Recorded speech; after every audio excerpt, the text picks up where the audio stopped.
Depuis 3 ans, la direction de la nature travaille à la mise en place d'une stratégie de la biodiversité.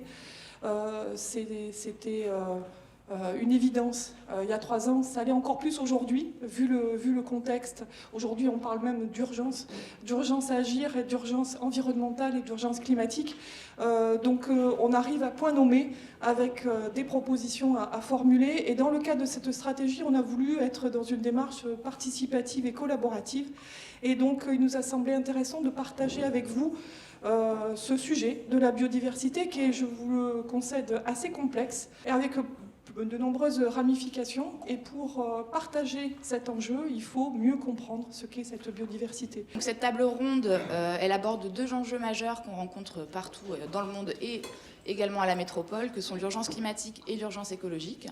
Donc ce sont 2 sujets qui sont intimement liés, puisque le changement climatique est une des pressions qui pèse sur la biodiversité. Donc bonjour, alors aujourd'hui je vais parler au nom d'un consortium qui a réuni pas mal de partenaires en recherche.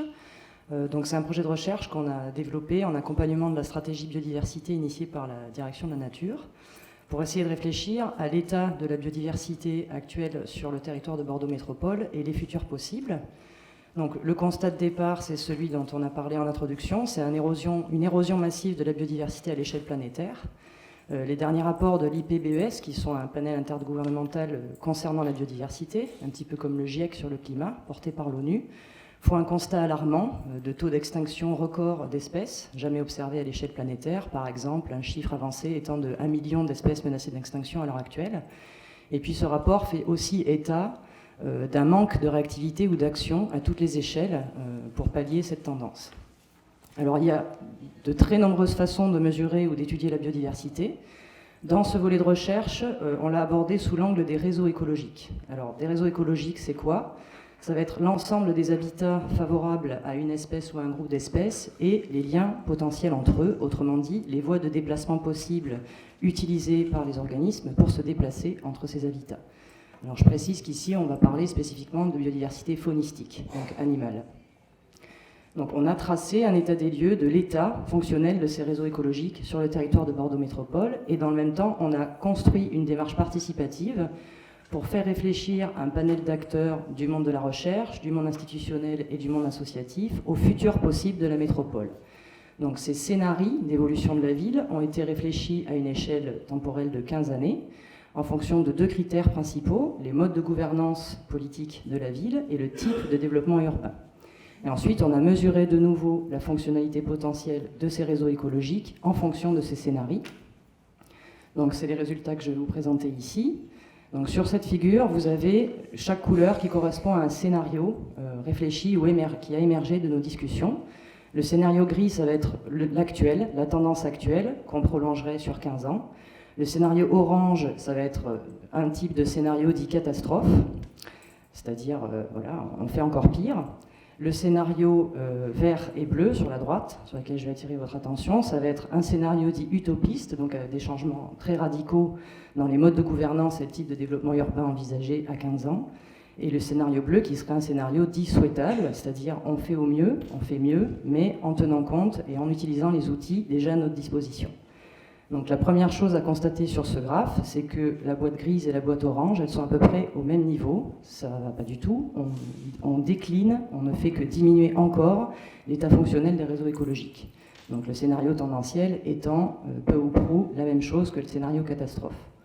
Par contre, à droite du graphe, donc ça va être les histogrammes verts et bleus, on a les scénarios dits utopiques et souhaitables, qui dans les 2 cas permettent d'obtenir des résultats positifs, c'est-à-dire une augmentation de la fonctionnalité des réseaux écologiques, avec très peu de différence entre le scénario dit souhaitable et le scénario dit utopique.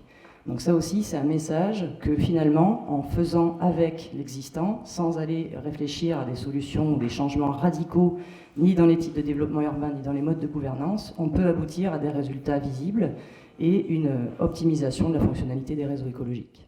C'est effectivement une chute impressionnante en fait du nombre d'espèces, donc une disparition des espèces, mais c'est aussi une chute de l'abondance en fait des espèces, donc du nombre d'individus dans chaque espèce. Et ça, c'est quand même très important de le signaler. On n'a pas beaucoup de chiffres locaux, et c'est pour ça qu'on parle aussi de 6e extinction de masse. C'est des taux qui sont 100 fois à 1000 fois plus élevés que ceux qu'on a connus jusque-là.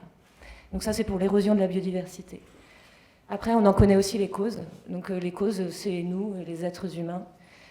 Principalement à cause de nos usages des sols, en fait. On a énormément modifié les milieux naturels. Donc oui, il y a une mobilisation, on peut le voir un petit peu soit dans la vie de tous les jours, au niveau de sa consommation, son mode de déplacement, à son travail.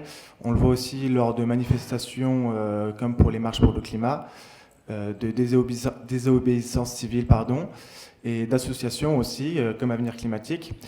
Et on le voit aussi lors de votes et d'interactions avec les élus.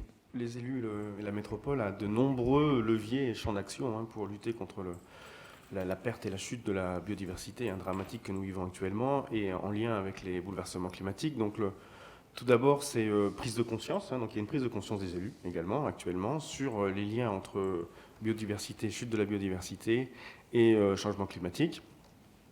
Donc la métropole se doit, donc nous avons le projet de biodiversité, se doit de mettre en place des réservoirs de biodiversité et les connecter avec des corridors écologiques, des trames vertes et bleues. Donc ça, c'est en partie le projet de biodiversité, à savoir analyser le territoire au regard du PLU pour sanctuariser les territoires, les zones, les zonages où il y a des enjeux de biodiversité les plus importantes pour après venir les connecter. Il y a des actions assez simples. Ici, dans la salle, vous avez 2 maires qui ont pris des arrêtés anti-pesticides, dont Béatrice de François.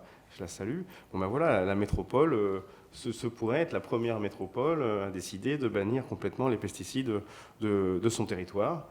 Je dirais que d'une façon plus systémique et plus globale, vous le savez, on est en train de travailler ensemble, parce que c'est une politique éminemment transversale, sur un plan vraiment très global d'adaptation au changement climatique.